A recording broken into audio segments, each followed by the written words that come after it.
Hello friends. तो अब हम आगे का पार्ट देखते हैं जो हमारी सीरीज के अनुसार था, उसको हम आगे अब देखते हैं कि जो हमारी संविधान सभा बनी तो संविधान निर्माण प्रक्रिया कैसे थी और कैसे कैसे ये शुरू हुई हिस्ट्री में और क्या क्या इसमें प्रोविजन थे, ये हम देख लेंगे। और मैं यहाँ पे काफी क्लियर करूंगा इस बात को, क्योंकि काफी सारा कंफ्यूजन होता है इसमें भी। तो जो संविधान सभा और संविधान निर्माण प्रक्रिया थी उस बारे में हम देखेंगे, कॉन्स्टिट्यूएंट असेंबली के बारे में। अब सर्वप्रथम जो मांग हुआ था 1934 में रांची में गठित स्वराज पार्टी ने की थी, इसकी अपने संविधान की मांग की थी, मतलब कि हम संविधान अपना खुद बनाएंगे, हमारे लिए हमारा अपना संविधान होगा। 1934 में संविधान सभा के गठन का विचार एम.एन. राय ने सबसे पहले किया था और 1935 में कांग्रेस द्वारा अधिवेशन के रूप में भी इसकी मांग की गई थी उस टाइम। और निर्वाचित संविधान सभा द्वारा संविधान निर्माण की मांग सर्वप्रथम 1942 क्रिप्स मिशन में हुआ था, जो अगस्त ऑफर आया था 1940 में, जो वो फेल हो गया था, जिसमें हमने डोमिनियन स्टेटस का मांग किया था। तो क्रिप्स मिशन आया था, तो उसमें संविधान निर्माण की हमने मांग की थी। अब यहाँ पे हम थोड़ा सा डोमिनियन जान लेते हैं कि डोमिनियन स्टेटस क्या होता है। तो यहाँ पे हम जान लेते हैं डोमिनियन के बारे में। डोमिनियन स्टेटस मतलब होता है कि पॉलिटिकल और लीगल राइट आपके होंगे, लेकिन जो हेड होगा वो ब्रिटिश ही होंगे, किंग या क्वीन जो भी हो वही हेड होंगे। लेकिन लीगल और पॉलिटिकल राइट आपका होगा, मतलब आप अपना संविधान बना लेंगे, लेकिन जो स्टेट का प्रधान होगा वो राजा या रानी ही होगी, मतलब वो यूके की। तो जो ये क्रिप्स मिशन आया था तो इसमें यही बोला गया था कि डोमिनियन स्टेटस दिया जाएगा इसमें, लेकिन कांग्रेस और मुस्लिम लीग दोनों को मंजूर होना चाहिए इसमें। लेकिन यहाँ पे इसने बोला कि नहीं, हमें सेपरेट पाकिस्तान चाहिए, जो कि महात्मा गांधी और कांग्रेस दोनों ने इनकार कर दिया यहाँ पे। तो यह मिशन फेल हो गया और उसके बाद गांधी जी, जब ये मिशन क्रिप्स मिशन फेल हुआ तो भारत छोड़ो आंदोलन शुरू कर दिया और उसी में करो या मरो का नारा इसी में दिया था महात्मा गांधी ने, जब ये क्रिप्स मिशन फेल हुआ था। तो यहाँ पे यही जान ले कि ये मोहम्मद अली जिन्ना की वजह से फेल हुआ था, क्योंकि उन्होंने पाकिस्तान को ही मांग की थी, जो कि कांग्रेस और गांधी जी को मंजूर नहीं था। फिर सिनेरियो ऐसा हुआ कि अब इंग्लैंड वर्ल्ड वॉर 2 लड़ रहा था, तो काफी सारा क्षति उठानी पड़ी। 1945 में वर्ल्ड वॉर खत्म हो गया, लेकिन बहुत सारी क्षति इंग्लैंड की भी हुई और इंग्लैंड अब उतना मजबूत नहीं रह चुका जितना कि पहले था। और यहाँ पे करो और मरो का जो नारा चल रहा था वो काफी लोग एग्रेसिव हो चुके थे, कहीं पे भी अंग्रेजों को मार दिया जाता था, जला दिया जाता था। तो अंग्रेज भी, और आईएनएस जो कांड था वो भी हो चुका था, जिससे अंग्रेज काफी डर चुके थे कि अब यहाँ रहना हमारे लिए अच्छा नहीं है, इनको इंडिपेंडेंस दे देना चाहिए। लेकिन वो पूरी तरह से इंडिपेंडेंस देना नहीं चाहते थे अभी भी। फिर अब देखते हैं कि उसके बाद आया कैबिनेट मिशन और इसके प्रतिनिधित्व निर्वाचन के आधार पर गठन किया गया था और प्रांतों की जनसंख्या के आधार पर 10 लाख की मतलब जनसंख्या के आधार पर एक सीट का प्रतिनिधित्व चुना जाएगा। इसमें जो कैबिनेट मिशन आया इसमें मुस्लिम लीग को मना लिया गया था। तो अब इसमें तय हुआ कि 389 सीटों पे चुनाव होगा इनडायरेक्टली, और ये 389 सीट पे चुनाव होगा, जिसमें मतलब ये जो थे 296 ये ब्रिटिश भारत द्वारा इलेक्शन के थ्रू आएंगे और ये 93 जो थे देसी रियासतों को नॉमिनेट किया जाएगा इसमें। और ये निर्वाचन जो था प्रति 10 लाख पर था और प्रांतीय विधानसभाओं द्वारा समानुपाती प्रतिनिधित्व प्रणाली के तहत था, व्यस्क मताधिकार इसमें नहीं था। और अब इसमें रिजल्ट क्या आया जब चुनाव हुआ तो अगस्त 1946 में हुआ कि 296 सीट में से कांग्रेस 208 जीती, मुस्लिम लीग 73 जीती और 15 जो थे ये अदर जीते थे, जो स्वतंत्र लड़े थे उसमें। और 93 सीटें नहीं भर पाई, इसको अलग रखा गया जो नॉमिनेटेड थे, क्योंकि वो तैयार नहीं थे, वो लोग अपने संविधान का अलग मांग कर रहे थे। अब इसमें महिलाएं भी थी, लेकिन महात्मा गांधी नहीं थे। और अब इसमें क्या हुआ मैं ये थोड़ा सा बता दूं यहाँ पे कि अब मुस्लिम लीग ने बोला कि हम संविधान सभा में नहीं आएंगे और उन्होंने बाइकआउट किया यहाँ पे। तो 211 सदस्य ही इस बैठक में आ पाए, जो 9 दिसंबर 1946 को हुई थी। इसमें मुस्लिम लीग ने बहिष्कार किया और पाकिस्तान की मांग की और सच्चिदानंद सिन्हा इसके अस्थायी अध्यक्ष चुने गए पहली बार। और अब हम थोड़ा सा यहाँ पे जान लेते हैं फिर एक ही बार क्या हुआ कि ब्रिटिश सरकार का मतलब जो नया गवर्नमेंट आई क्लीमेंट एटली की, उन्होंने सीधे 1947 को अनाउंस कर दिया कि अब हम भारत को इंडिपेंडेंस दे रहे हैं और जनवरी 19 तक हम चले जाएंगे सब छोड़ के यहाँ पे से। तो अब हमारा संविधान बना नहीं था और काफी सिविल यहाँ पे काफी दंगे हो रहे थे हिंदू मुस्लिम में, तो हमें थोड़ा यहाँ पे दिक्कतों का सामना करना पड़ता। तो अब हम ब्रिटिश सरकार से बोले कि कोई ऐसा प्लान बनाइए जिससे कि ये सब ना हो और अब ऐसे तरीके से जाए जब हम अपना संविधान बना ले। इसलिए ब्रिटिश जो प्रधानमंत्री क्लीमेंट इटली थे उन्होंने लॉर्ड माउंटबेटन जो प्लान था उसको भेजा था यहाँ पे 3 जून 1947। तो इसमें अब मोहम्मद अली से पूछा गया कि तुम क्या चाहते हो, तो इसमें मोहम्मद अली ने बोला कि हम पाकिस्तान के बिना नहीं मानेंगे। तब जाके लॉर्ड माउंटबेटन को यह स्वीकार करना पड़ा, क्योंकि बहुत सारे राइट वगैरह हो ही रहे थे, बहुत लोग मर रहे थे, हिंदू मुस्लिम राइट बहुत ज्यादा चल रहा था। तो इस वजह से इस फैसले को लॉर्ड माउंटबेटन ने लिया और ये कांग्रेस को भी स्वीकार करना पड़ा। फिर 1900 जो 47 था उसमें Indian independence act British parliament में पास हुआ और गवर्नर जनरल तब तक रहेगा जब तक भारत मतलब ये लोग अपना अपना संविधान बना के लागू नहीं कर लेते। पाकिस्तान और इंडिया मतलब जब तक रिपब्लिक नहीं हो जाते तब तक ये शासन 1935 के शासन से ही चलेगा, इसमें ये भी प्रोविजन था। और हमारे संविधान का लास्ट अनुच्छेद भी है कि उसमें हमने 1935 के एक्ट को समाप्त किया है। तो ये थोड़ा सा मैंने बता दिया क्योंकि काफी कंफ्यूजन होता है, तो ये जान लेना जरूरी था यहाँ पे। ये सब मॉडर्न इंडिया का पार्ट है लेकिन मैंने यहाँ पे बता दिया। फिर बाद में राजेंद्र प्रसाद को अध्यक्ष अस्थायी अध्यक्ष निर्वाचित किया गया और डॉक्टर एच.सी. मुखर्जी और वी.टी. कृष्णामाचारी उपाध्यक्ष बने इसमें। अब निर्माण में 2 साल 11 महीना 18 दिन लगा था। 11 अधिवेशन हुए थे, 165 दिन लगा था इसमें। अब 11वें अधिवेशन 1949 को 26 नवंबर 1949 को संविधान अंगीकृत कर लिया गया। फिर 26 जनवरी 1950 को अंतिम बैठक हुई और 284 सदस्यों ने इस पे हस्ताक्षर किए थे, मतलब सिग्नेचर किए थे। बेनेगल नरसिंह राय बी.एन. राव संविधान सलाहकार थे इसमें और 26 जनवरी 1950 को पूर्ण रूप से लागू हो गया था। तो ये सब चीजें काफी याद रखने की जरूरत है और जो मैंने यहाँ पे कुछ आपको ये बताया कि कैसे कैसे आया वो भी आप समझें क्रोनोलॉजी को, ताकि आपको सही से समझ में आए। तो अब हम चलते हैं, इसमें कुछ और हमें देखना है। इसमें कुछ फैक्चुअल चीजें भी थी जो हमें जान लेने की जरूरत है। तो हम अब इसमें ये भी देख लेते हैं, जो एग्जाम में काफी सारे क्वेश्चंस आते हैं इसमें, तो ये भी जान लेना हमारे लिए जरूरी होगा। ये भी प्रोविजन हम देख लेते हैं इसमें। तो संविधान सभा एक विधायी और देश के लिए आम कानून भी लागू करती थी। जब हमारा संविधान बन रहा था तो उसमें कुछ कानून की भी हमें जरूरत होती थी। तो हमारे संविधान 2 काम करती थी, मतलब संविधान सभा। एक तो वो संविधान का निर्माण करती थी और कानून भी बनाती थी, मतलब जो सरकार है वो भी काम करती थी, जो जैसा अभी सरकार है हमारे उसमें। अब जैसा अभी सरकार है वैसा उस टाइम भी सरकार थी और वो संविधान का भी निर्माण करती थी। तो उसमें कौन कौन से मिनिस्टर थे, जैसे विभाग था और उसके मतलब जो आज मिनिस्टर होते हैं वैसे थे। तो वो हम जान लेते हैं कौन कौन थे यहाँ पे। जो अंतिम कैबिनेट थे, उप सभापति विदेश एवं राष्ट्रमंडल संबंध जवाहरलाल नेहरू। तो आप इससे भी समझ सकते हैं कि वो प्रधानमंत्री से तो विदेश और राष्ट्रमंडल वगैरह से संबंध रखेंगे। गृह सूचना एवं ब्रॉडकास्टिंग सरदार पटेल। तो गृह जब उन्होंने सभी जो प्रोविंस थे, प्रांतीय राज्य, उनको अपने में शामिल किया, तो आप इससे याद रख सकते हैं जैसे कि गृह मंत्री अभी जो भी इंटरनल मामला होता है वही देखता है। तो उससे भी हम याद रख सकते हैं कि जब गृह थे तो सरदार वल्लभ भाई पटेल ही होंगे। कृषि एवं खाद्य राजेंद्र प्रसाद थे। कला शिक्षा एवं स्वास्थ्य सफद अहमद खान। ये भी क्वेश्चन आता है कि अंतरिम कैबिनेट में मुस्लिम सदस्य थे कि नहीं, तो सफद अहमद खान थे, तो आप इससे देख सकते हैं उसमें। वाणिज्य C.H. भाभा थे। रक्षा में बलदेव सिंह और वित्त में जॉन मथाई। उद्योग एवं आपूर्ति श्री राजगोपालाचारी और श्रम से थे जगजीवन राम। रेलवे संचार डाक एवं वायु परिवहन आसफ अली। कारखाना खाना एवं विद्युत शरद चंद्र बोस। अब यहाँ पे हम ये भी देख लेते हैं थोड़ा।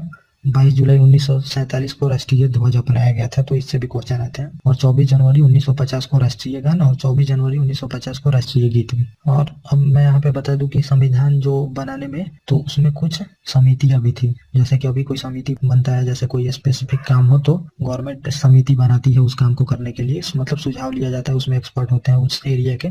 तो यहाँ पे भी समिति बनी थी। जैसे मौलिक अधिकार को बनाना है तो उसके लिए कुछ लोगों को मिला के समिति बना दिया गया, उसके अध्यक्ष किसी को नामी जो थे वहां पे उसको बना दिया गया जो एक्सपर्ट थे इसमें। तो वैसे ही बहुत सारी समितियां बनी थी काम करने के लिए, तो उनके सदस्य को हम देख लेते हैं जो अध्यक्ष थे इसमें। तो संघ संविधान समिति जवाहरलाल नेहरू और नियम समिति राजेंद्र प्रसाद थे और संचालन समिति के भी अध्यक्ष राजेंद्र प्रसाद ही थे। प्रारूप समिति के डॉक्टर भीमराव अम्बेडकर। तो आप हमेशा सुनते होंगे कि भीमराव अम्बेडकर ने कॉन्स्टिट्यूशन बनाया है, तो हम यहाँ से याद रख सकते हैं जैसे प्रारूप तैयार करना, रोड मैप, तो उससे भी हम याद रख सकते हैं कि भीमराव अम्बेडकर होंगे। और संघ समिति हम यहाँ याद रख सकते हैं कि जवाहरलाल नेहरू प्रधानमंत्री थे, तो राज्य और संघ का मामला तो जवाहरलाल नेहरू होंगे इसके अध्यक्ष। और नियम समिति राजेंद्र प्रसाद, क्योंकि वो अध्यक्ष थे, अस्थायी पहले बने तो नियम वही बना सकते थे और संचालन भी वही कर सकते थे, ऐसे हम याद रख सकते हैं यहाँ पे। और सलाहकार समिति सरदार पटेल थे, तो हम ऐसे भी याद रख सकते हैं कि वो काफी भारी भरकम आदमी थे, तो वो सलाह दे सकते थे। मूल अधिकारों पे उप समिति JV कृपलानी। अल्पसंख्यकों समिति H.C. मुखर्जी। संघ शक्ति समिति जवाहरलाल नेहरू, जैसे संघ सरकार के हेड थे तो वो संघ समिति के भी अध्यक्ष होंगे जवाहरलाल नेहरू, ऐसे हम याद रख सकते हैं। प्रांतीय संविधान समिति के सरदार पटेल, तो हर एक प्रांतों को उन्होंने मिलाया था, तो इससे हमें याद रख सकते हैं यहाँ पे। अब आगे हम देख लेते हैं यहाँ पे VN मित्र के स्थान पर N माधव राव तथा DP खेतानी के स्थान पर 1948 में मृत्यु, तो कृष्ण मुखर्जी आ गए थे प्रारूप समिति में। और 395 आर्टिकल, 8 अनुसूचियां और 22 भाग थे जब हमारा संविधान लागू हुआ। तो ये कुछ फैक्ट था जो मैंने यहाँ पे दे दिए, जो कि एग्जाम से काफ़ी इम्पैक्ट की ज़रूरत होती है।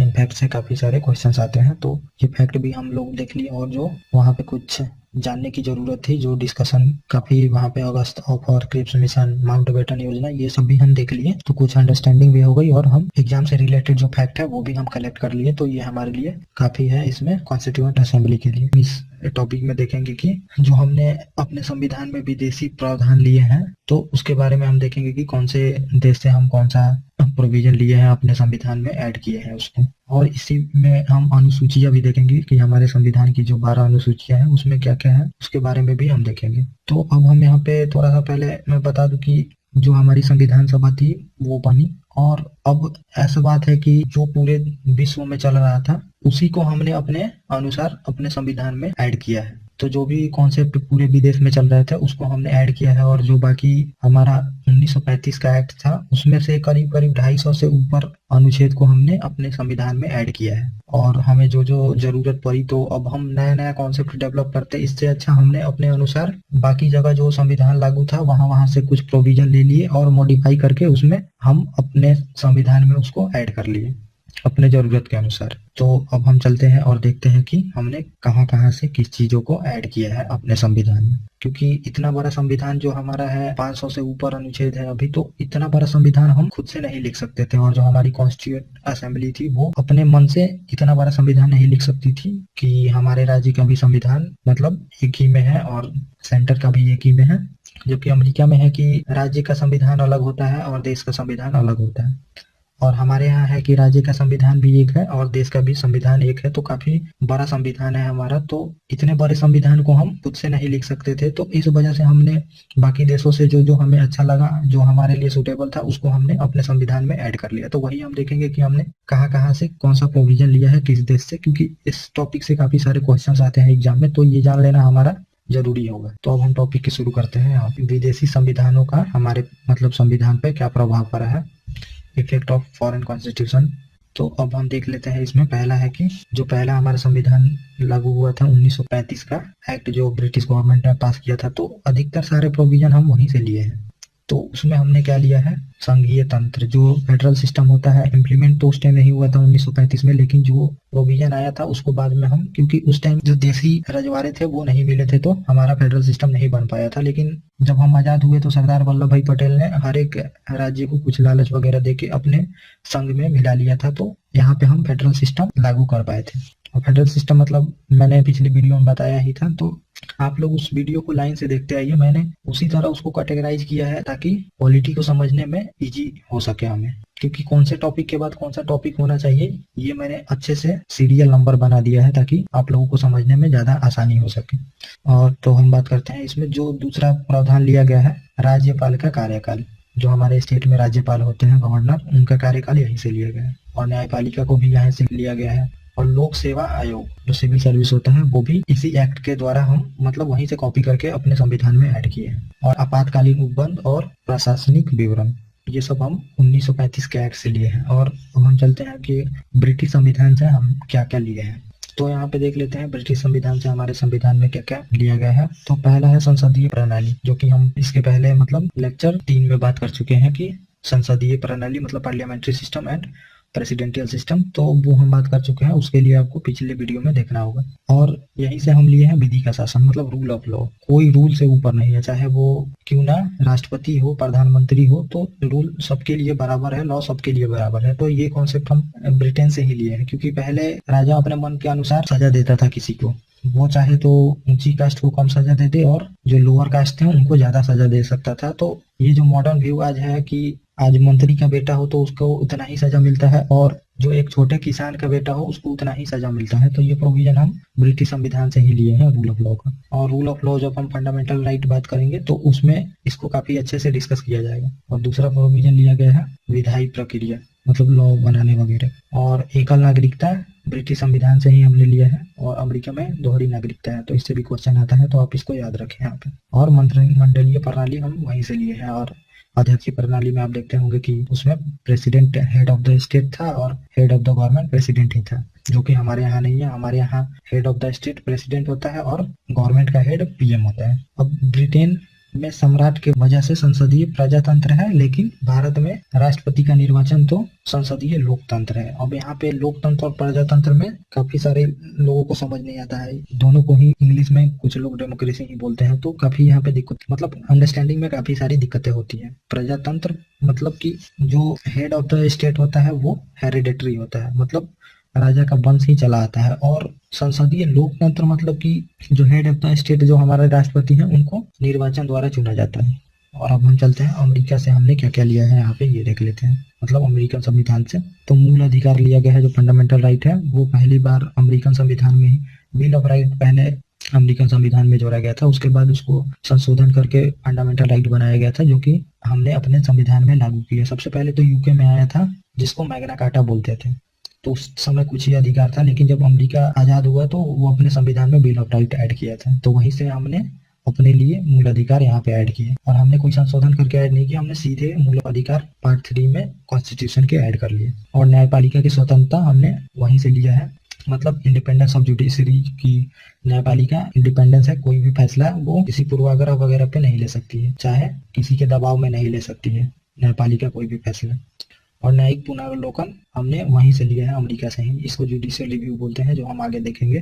जुडिशियल रिव्यू मतलब सिंपल वर्ड में मैं आपको बता दूं कि जो कार्यपालिका और विधायिका कानून बनाती है उसको न्यायपालिका चेक करती है, उसी को जुडिशियल रिव्यू बोलते हैं, क्या यह सही है कि नहीं, संविधान के तहत है कि नहीं। और राष्ट्रपति का अधिकार एवं शक्तियां यहीं से लिया गया है, और उपराष्ट्रपति का पद भी यहीं से लिया गया है। और सुप्रीम कोर्ट और हाई कोर्ट प्लस राष्ट्रपति को हटाने की प्रक्रिया महाभियोग प्रस्ताव पर भी प्रभाव यहीं से पड़ा है, अमेरिकन कॉन्स्टिट्यूशन से। तो अब हम तीसरा देख लेते हैं, आयरलैंड संविधान से हमने क्या लिया है, आयरिश संविधान उस टाइम बोलते थे हम। तो इस संविधान से हमने डीपीएसपी लिया है, directive principle of state policy. और राष्ट्रपति की निर्वाचन पद्धति की, राष्ट्रपति के मतलब चुनाव कैसे होगा, हम यहीं से लिए हैं आयरलैंड संविधान से। और राज्यसभा के लिए सदस्यों का नामांकन हमने यहीं से लिया है, जो 12 सदस्य राष्ट्रपति नॉमिनेट करते हैं राज्यसभा में, वो हमने आयरलैंड के संविधान से ही लिया है। अब हम देखते हैं कि ऑस्ट्रेलिया के संविधान से हमने क्या क्या लिया है। तो ऑस्ट्रेलिया के संविधान से हमने प्रस्तावना लिया है, जो प्रियम्बल बोलते हैं, वो हम ऑस्ट्रेलिया के संविधान से लिया है। और समवर्ती सूची मतलब जो 7 शेड्यूल में है, वो हम थोड़ी देर में अभी बात करेंगे। उसमें संघ सूची है, राज्य सूची और समवर्ती सूची है, उसके बारे में मैं आपको थोड़ी देर में बताता हूँ। और संसद के दोनों सदनों की संयुक्त बैठक मतलब ज्वाइंट सेशन का यहीं से प्रावधान लिया गया है। ज्वाइंट सेशन मतलब सिंपली आप समझ लीजिए कि जैसे जो लोकसभा अगर कोई कानून पास करती है और राज्यसभा उस पर सहमत नहीं होती, तो राष्ट्रपति ज्वाइंट सेशन बुलाता है उस कानून पे सहमति बनाने के लिए। या फिर राज्यसभा पास करती है, लोकसभा सहमत नहीं है, तो ज्वाइंट सेशन बुलाया जाता है। और अब हम यहाँ पे देखते हैं कनाडा के संविधान से हम क्या लिए हैं। संघीय शासन हम कनाडा के संविधान से लिए हैं। संघीय ढांचा है वो हम कनाडा के ढांचा को अपनाए हैं यहाँ पे। वैसे मतलब प्रोविजन तो हम वहां से ऐड किए थे 1935 के एक्ट से, लेकिन ढांचा कैसा होगा वो हम कनाडा के संविधान से इम्प्लीमेंट किए हैं अपने यहाँ। और अवशिष्ट शक्तियां हम कनाडा के संविधान से लिए हैं। अवशिष्ट शक्तियां मतलब समझ लीजिए कि जैसे अब फ्यूचर में कोई ऐसा मुद्दा आ जाए जो कि अभी हम ना जानते हो, तो उस पे कानून बनाने का अधिकार संसद को होता है, उस पे स्टेट गवर्नमेंट कानून नहीं बना सकती है। जैसे कि मान लीजिए कि फ्यूचर में हम नहीं जानते थे कि साइबर क्राइम होगा। जब 1950 में हम आजाद हुए तो साइबर क्राइम वगैरह के बारे में किसी को पता नहीं था, लेकिन जब आज नेट की दुनिया हुई, सोशल मीडिया इतना एक्टिव हुई, तो साइबर क्राइम भी होने लगा। तो ये हमें पता चला, तो इसे हम अवशिष्ट शक्तियां बोलते हैं कि जिसका पता ना हो वो बाद में आ सके, तो उस पे संसद का अधिकार होता है कि कानून संसद बनाएगी, उस पे स्टेट गवर्नमेंट नहीं बना सकती। और अब हम देखते हैं फ्रांस से हमने क्या लिया है। तो फ्रांस से लिए हैं गणतंत्रात्मक और प्रस्तावना में स्वतंत्रता, समानता और बंधुत्व। तो जो लिए हैं हम फ्रांस के संविधान से लिए हैं। जो प्रस्तावना में आप देखते हैं स्वतंत्रता, समानता, बंधुत्व शब्द को हम फ्रांस की क्रांति से यहाँ पे ऐड किए हैं। अब हम देखते लेते हैं 8वां सोवियत संघ, जो अब रूस है, उसके संविधान से हम क्या क्या लिए हैं। तो उसके संविधान से मूल कर्तव्य जो हमारी फंडामेंटल ड्यूटी है वो लिए है। और प्रस्तावना में सामाजिक, आर्थिक और राजनीतिक का जो आदर्श है वो रूस के संविधान से ऐड किया गया था, क्योंकि रूस ही पहले समाजवादी बना था, तो उसी के संविधान से हम ये सामाजिक और आर्थिक और राजनीतिक का जो आदर्श है वहीं से ऐड किए थे हम अपने संविधान में। और हम देखते हैं दक्षिण अफ्रीका के संविधान से हम क्या क्या लिए हैं। तो दक्षिण अफ्रीका के संविधान से संशोधन की प्रक्रिया जो कि 368 में, आर्टिकल 368 में है संशोधन की प्रक्रिया, वो हम दक्षिण अफ्रीका से लिए हैं। तो नेक्स्ट वीडियो में शायद हम संशोधन प्रक्रिया के बारे में बात करेंगे कि हमारे संविधान में संशोधन कैसे होता है। और राज्यसभा के सदस्यों का जो निर्वाचन होता है, इलेक्शन, वो हम दक्षिण अफ्रीका के संविधान से ही लिए हैं, मतलब ऐड किया अपने संविधान में। और यहीं पे हम देखते हैं कि जर्मनी के संविधान से क्या लिया गया है। आपातकाल के समय मूल अधिकारों का स्थगन हम जर्मनी के संविधान से ही ऐड किए हैं अपने संविधान में। तो वो जब हम इमरजेंसी के बारे में बात करेंगे तो हमें वहां पे देखेंगे कि मूल अधिकार का कौन कौन सा अनुच्छेद निलंबित हो जाता है उस टाइम। तो अब हम देखते हैं यहीं पे एक टॉपिक, ये भारतीय संविधान की विशेषता क्या है और salient feature of Indian constitution. क्योंकि इससे मेंस में जो आप रिटन एग्जाम देंगे उसमें क्वेश्चन आते हैं कि हमारे संविधान का फीचर क्या है, मतलब हमारे संविधान की विशेषता क्या है। क्योंकि अब संविधान सभा भी बन गई और संविधान से सब कुछ ऐड भी कर लिया गया, तो अब हम देख ले कि हमारे संविधान का फीचर क्या है। पहला फीचर है इसमें एक लंबा प्रलेख है, लॉन्ग डॉक्यूमेंट। मतलब हमारा संविधान एक बहुत बड़ा संविधान है। इसमें जब लागू हुआ था तो 395 अनुच्छेद थे, 22 भाग थी और 8 अनुसूचियां थी उस टाइम। तो काफी बड़ा संविधान था। और हमारे संविधान का बड़ा होने का एक कारण था कि हमारा संविधान राज्यों और मतलब सेंटर जो है उसका एक ही संविधान है, अलग अलग संविधान नहीं है। और एक बात है, और दूसरी बात है कि हमने फंडामेंटल राइट भी उसी में इम्प्लीमेंट किया है, डीपीएसपी भी डाला है, फंडामेंटल ड्यूटी भी डाला है। तो बहुत कुछ हम डाले हैं, जनजातियों का प्रावधान भी उसी में है, पंचायती राज व्यवस्था, सब कुछ मतलब हमने संविधान में इम्प्लीमेंट किया है। एक ही संविधान में पूरे देश के लिए सभी प्रोविजन ऐड किए हैं। तो ये संविधान बहुत लंबा हो जाता है। और दूसरी बात, इसमें लिखित और निर्मित संविधान है। तो हमारा संविधान, जैसा कि हमने पहले बात किया था, लिखित संविधान है और एक बार में बनाया गया है, निर्मित संविधान है। तो लिखित संविधान के बारे में हम बात कर लिए हैं, तो आप पिछली वीडियो में जाके देख सकते हैं उसके बारे में। और यहीं पे तीसरी बात है कि नमन्य और अनमन्य, फ्लेक्सिबल और रिजिड है। इसका मतलब कि हमारा संविधान आसानी से भी, कुछ प्रोविजन ऐसे हैं जो संशोधित हो सकते हैं और कुछ प्रोविजन ऐसे हैं जो बहुत मुश्किल से संशोधन होते हैं। तो इसके बारे में हम पीछे बात भी किए थे कि जैसे स्टेट का नाम, बाउंड्री वगैरह चेंज करना हो तो हमारा संविधान फ्लेक्सिबल है। और वहीं पे जो फेडरल सिस्टम है, मतलब फेडरल जो प्रोविजन है उसको चेंज करने के लिए रिजिड है, बहुत मुश्किल से वहां पे चेंज होता है। जैसे कि राष्ट्रपति के निर्वाचन में अगर कुछ चेंज करना हो, सुप्रीम कोर्ट, हाई कोर्ट का पावर कम करना हो, स्टेट एग्जीक्यूटिव का पावर कम या बढ़ाना हो, और सेंटर का मतलब सेंट्रल एग्जीक्यूटिव का पावर कम करना या बढ़ाना हो, तो इस सब में मुश्किल से प्रोविजन है चेंज करने का। चाहे राज्यसभा में जो सीट है उसको कम या ज्यादा करना हो स्टेट का, तो ये सब प्रोविजन जो होता है इसमें हमारा संविधान बहुत रिजिड है, इसको संशोधन करने के लिए बहुत मुश्किल है। चौथी बात देख लेते हैं, एकल नागरिकता है, सिंगल सिटीजनशिप हमारे यहाँ पे फॉलो किया जाता है, जो कि अमेरिका में डुअल सिटीजनशिप का कॉन्सेप्ट फॉलो किया जाता है, जो कि हम पहले बात कर चुके हैं। और जब हम नागरिकता पढ़ेंगे एक दो वीडियो बाद तो उसमें हम देखेंगे इस बारे में थोड़ा सा। और संघात्मक एवं एकात्मक का मिश्रण है। तो जैसा कि हमने फेडरल सिस्टम और यूनिटरी सिस्टम में बात किया था कि हमारा झुकाव संघात्मक के साथ साथ एकात्मक की तरफ ज्यादा है, तो इसलिए भी इतने सारे प्रोविजन है कि हमारा संविधान, मतलब ये हमारे संविधान का फीचर है। तो ये भी वीडियो आप देखें ताकि आपको अच्छे से समझ में आए। ये सब काफी मतलब कॉन्सेप्चुअल चीज है जो लोगों को काफी मुश्किल से समझ में आती है। और पंथ निरपेक्ष राज्य है हमारा, मतलब स्टेट जो है सेकुलर स्टेट है। सेकुलर मतलब मैं थोड़ा सा बता दूं कि राज्य का कोई धर्म नहीं होता है। जैसे कि पाकिस्तान है तो इस्लामिक स्टेट बोलते हैं उसको, उसने अपना धर्म इस्लाम को अपनाया है। लेकिन हमारे यहाँ पे ना इस्लाम को अपनाया गया है ना हिंदू, हमारा स्टेट सेकुलर है, स्टेट का कोई धर्म नहीं है। तो ये फीचर है हमारे मतलब संविधान में। और वयस्क मताधिकार है, एडल्ट फ्रेंचाइज बोलते हैं उसको, मतलब हमारे यहाँ पे 18 साल की उम्र के सभी लोग वोटिंग कर सकते हैं। तो ये भी फीचर है हमारे यहाँ, क्योंकि अंग्रेजी शासन में कुछ ही लोग वोट करते थे। आप वयस्क हो या फिर ना हो उनसे मतलब नहीं है, कुछ लोग ही जो अमीर होते थे, जो जमींदार होते थे, वही लोग वोट कर सकते थे, जो कि ये सभी हम बात कर चुके हैं। तो आप बिल्कुल सीरीज को देखते आइए तो आपको पता चलेगा। और लोक कल्याणकारी संविधान है हमारा, वेलफेयर स्टेट जिसको बोलते हैं। डीपीएसपी में हम बात करेंगे कि कितने सारे प्रोविजन अपनाए गए हैं हमारे एक वेलफेयर स्टेट के लिए, जो होते हैं वो सब अपनाए गए हैं। इकोनॉमिकली इंडिपेंडेंस, मतलब इकोनॉमिकली सपोर्ट के लिए स्टेट को कहा गया है, राजनीति सपोर्ट के लिए स्टेट को कहा गया है, सामाजिक सपोर्ट के लिए स्टेट को प्रोविजन किया गया है कि आप लोगों को सपोर्ट करें और आगे बढ़ने में उनकी मदद करें। तो ये सब हम देखेंगे। और स्वतंत्र न्यायपालिका जो हमारी इंडिपेंडेंट जुडिशरी है उसके बारे में बात किया गया है, क्योंकि जब तक जुडिशरी इंडिपेंडेंट नहीं होती तो ये सब संविधान किसी काम का नहीं होता है, क्योंकि फैसला तो बाद में उसी को करना है। तो जुडिशरी की स्वतंत्रता बहुत जरूरी होती है किसी भी लोकतंत्र को बचाए रखने के लिए। और विधि का शासन है हमारे यहाँ, रूल ऑफ लॉ है, कोई रूल से अब नहीं है, मतलब कोई रूल से ऊपर नहीं है हमारे देश में। गांधीवादी का मिश्रण है। जो अनुच्छेद 40 आप देखते हैं पंचायती राज्य के बारे में, उसी के तहत हमने अपने संविधान का 73वां और 74वां संशोधन किया था पंचायती राज के बारे में। तो ये गांधीवादी का ही मिश्रण है। और जो अभी बिहार गवर्नमेंट ने लिकर पे बैन लगाया है, मतलब शराबबंदी की है, तो वो भी गांधीवाद की तरफ ही झुका हुआ है। गांधी जी बोलते थे कि स्टेट में शराब और गाय की हत्या नहीं होनी चाहिए। तो आज भी हम देखते हैं, मतलब गाय की हत्या पे रोक लगाने को गवर्नमेंट हमेशा बात उठाती रहती है। और विश्व शांति का भी समर्थक है हमारे संविधान में, ये भी हमारे फीचर है। तो जब हम 51वां आर्टिकल देखेंगे तो उसमें लिखा गया है कि विश्व शांति कैसे बनाना है। तो हमने अपने अनुच्छेद में भी उसको, मतलब संविधान में ऐड किया है कि कैसे हम विश्व की शांति बनाने के लिए काम करेंगे। तो वो जब हम डीपीएसपी देखेंगे तो उसमें बात करेंगे हम। और अल्पसंख्यक के हितों का संरक्षण किया गया है। तो जो अल्पसंख्यक है उनके हितों का भी संरक्षण किया है। जो 5th शेड्यूल और 6th शेड्यूल हम देखेंगे, 5वीं और 6ठी अनुसूची, तो उसमें क्या प्रोविजन किया गया है कि अल्पसंख्यक अपने धर्म संस्कृति को बचा के रखें और कैसे उनको आगे बढ़ाया जाए। तो इस बारे में हम बात करेंगे जब ये टॉपिक हमारा आएगा।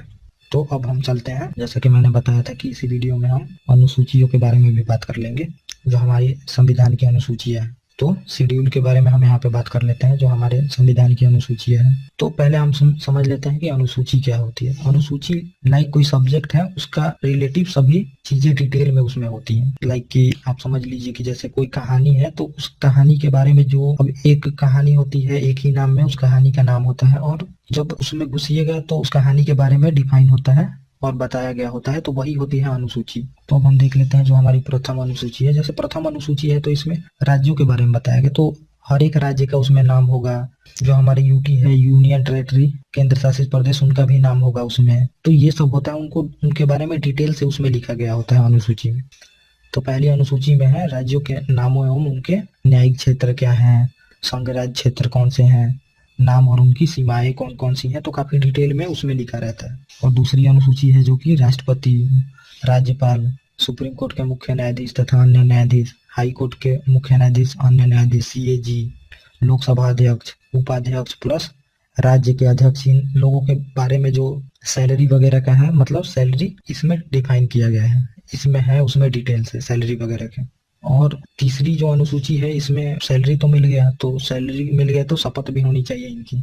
तो इसमें शपथ है इन लोगों के, संघ के मंत्री, संसद के सदस्य, सीएजी, राज्य मंत्री, इन लोगों के शपथ का उसमें उल्लेख है। चौथी अनुसूची हम देखते हैं, तो इसमें राज्यों तथा संघ शासित प्रदेशों के लिए राज्य में सीटों के बारे में दिया गया है कि कौन से राज्य से कितने सीट आएंगे, उसमें ये सब दिया गया है। जो राज्यसभा में राज्यों का प्रतिनिधित्व है। 5वीं अनुसूची देख लेते हैं, तो इसमें अनुसूचित क्षेत्र के प्रशासन और नियंत्रण के संबंध में दिया गया है। तो ये हम काफी डिटेल से बात करेंगे आगे वाले वीडियो में, 5वीं और 6ठी अनुसूची के बारे में। और 6ठी अनुसूची यहाँ पे है, ये असम, मेघालय, मिजोरम राज्य के जनजातीय क्षेत्र प्रशासनिक उपबंध 1988 से त्रिपुरा और मिजोरम को भी इसमें शामिल किया गया। तो इनको कुछ स्पेशल प्रोविजन दिया गया है संस्कृति वगैरह अपना बचाए रखने के लिए, इनके डेवलपमेंट के लिए। तो ये सब हम आगे देखेंगे अपने वीडियो में। और 7वीं अनुसूची हम यहीं पे देखते हैं कि इसमें 3 सूचियां, संघ सूची, राज्य सूची और समवर्ती सूची। तो संघ सूची जिसमें कि सेंट्रल गवर्नमेंट कानून बनाती है, और राज्य सूची मतलब इसमें विषय दिए गए हैं कि आपका क्षेत्र ये होगा,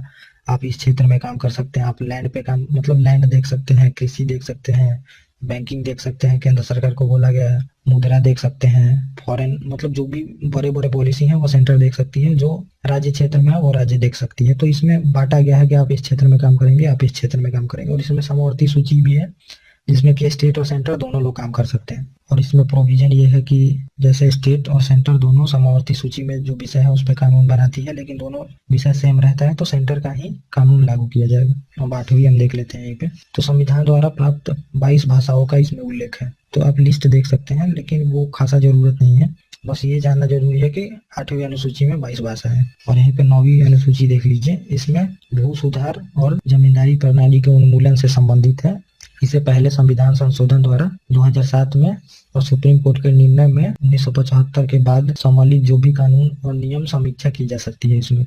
तो ये 9वीं अनुसूची है, क्योंकि संविधान लागू हुआ था तो 8वीं अनुसूची थी, इसको हमने बाद में ऐड किया पहला संविधान संशोधन द्वारा। तो ये काफी हम डिटेल से देखेंगे आने वाले वीडियो में, इसको कैसे ऐड किया गया, क्या उस टाइम मुद्दे थे कि इसको ऐड करना पड़ा। काफी अच्छा केस है, Golaknath case, Kesavananda Bharati, Minerva Mills, तो इसके बारे में हम काफी डिटेल से बात करेंगे और मैं काफी अच्छे से समझाऊंगा, क्योंकि ये जो केस हुई थी ये किसी को समझ में नहीं आता। तो हम देखते हैं कि 10वीं अनुसूची में क्या है। तो दल बदल के आधार पर अयोग्यता का प्रावधान है। 52वें संविधान संशोधन 1985 में जोड़ा गया था। तो जो 1990 का दशक था तो उसमें काफी लोग दल बदल करते थे। जो एमपी हैं वो किसी दूसरे दल में चले जाते थे, कुछ एमपी मिलके किसी और दल में चले जाते थे। तो उस टाइम एंटी डिफेक्शन लॉ पास किया गया था और 10वीं अनुसूची जोड़ा गया था। इसमें प्रावधान है कि दल बदल करने पे किसी भी सदस्य को डिसमिस कर दिया जाता है। तो ये हम 10वीं अनुसूची जब पढ़ेंगे तो उसमें हम देखेंगे इसको अच्छे से।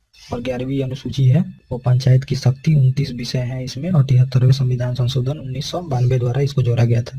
तो इसको भी हम काफी डिटेल से देखेंगे जब हम पंचायती राज सिस्टम पढ़ेंगे। तो उसमें काफी हम डिटेल से देखेंगे कि पंचायती राज सिस्टम क्यों लाया गया, क्या इसकी जरूरत थी और अभी क्या सुधार की जरूरत है। तो काफी कॉन्सेप्चुअल हम देखेंगे इसमें, नगर पालिका, पंचायत, तो ये सब हम काफी अच्छे से देखेंगे।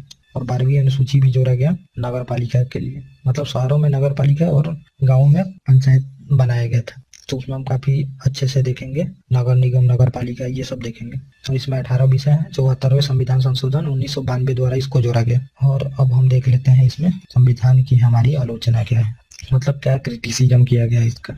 अब उधार का संविधान कहा गया हमारे संविधान को, क्योंकि हमने देखा कि इतने सारे प्रोविजन जो है हमने कहीं कहीं से लेके अपने में कॉपी पेस्ट किया है, तो इसको उधार का संविधान बोला गया। क्योंकि कुछ ही बातों को हम अपने आप लिख पाए हैं, नहीं तो बाकी सारी चीजों को हमने दूसरे जगह से ऐड किया है इसमें। लेकिन यह बात गलत है बिल्कुल, क्योंकि कॉन्सेप्ट तो एक ही होता है, लेकिन हम अपने अनुसार उसको मॉडिफाई करके ऐड किए हैं। ऐसा नहीं है कि हमने सीधे लेके वैसे लागू कर दिया है। जो हमें जरूरत थी उसी को हमने अपने संविधान में ऐड किया है, नहीं तो हम एक ही देश का संविधान लेके पूरे प्रोविजन ऐड कर लेते। लेकिन हमने बहुत जगह से लिया है और देख देख के अपने अनुसार पे लेके ऐड किया है। और इसमें ये भी बोला जाता है कि 1935 का कॉपी है ये, क्योंकि 250 से ऊपर अनुच्छेद हमने इसी से लिया है, संघात्मक व्यवस्था वगैरह हमने इसी से ऐड किया है। तो ये भी बोला जाता है इसमें। तो इसमें भी हम देख सकते थे कि 1935 का एक्ट आया था तो वो हमारे देश के लिए ही आया था, तो उससे लेना कोई ये बात नहीं था, हम ऐड कर सकते थे, क्योंकि हम अपने देश के लिए ही संविधान बना रहे थे। महाकाय आकार है, तो इसको बोला जाता है बहुत बड़ा आकार है और बहुत दिनों में बना है। जो अमेरिका का संविधान था वो 3-4 महीने में बन गया था, लेकिन हमारे संविधान को बनाने में 2 साल 11 महीना 18 दिन लगा और काफी बड़ा है। अब अमेरिका के संविधान में 7 ही अनुच्छेद हैं, तो आप समझ सकते हैं कि कितना छोटा संविधान है और हमारा संविधान कितना बड़ा है। तो ये बड़ा होने का मैंने कारण भी बताया था कि हमने इतनी चीजों को ऐड किया है। सेंटर और स्टेट के लिए एक ही संविधान है, टीपीएसपी है, मौलिक अधिकार है, फंडामेंटल राइट है, फंडामेंटल ड्यूटी है, सेंट्रल स्टेट रिलेशन है। तो बहुत सारी चीजें हमने इसमें ऐड किया है और गांधीवादी से दूर है। इसमें ये कहा जाता है कि गांधी जी के बहुत सारे सपने थे, उसको हमने अपने मतलब संविधान में ऐड नहीं किया है, क्योंकि हमने जो मिश्रित प्रणाली अपनाई है अर्थव्यवस्था की, जबकि गांधी जी उस समाजवाद की तरफ थोड़ा उनका झुकाव था और भी बहुत सारे कारण थे उसमें। ये क्रिटिसिज्म था हमारे संविधान का। तो हमने इतनी सारी चीजों की बात की और यही टॉपिक था बताने का। तो आप इस प्लेलिस्ट को देखते चलिए और हम एक एक चीज को पढ़ेंगे और देखेंगे और सारे चीजों को लिखेंगे और समझेंगे भी, और ये नोट्स भी आपको मिल जाएगा, आपको चिंता करने की कोई जरूरत नहीं है। Okay friend, thank you.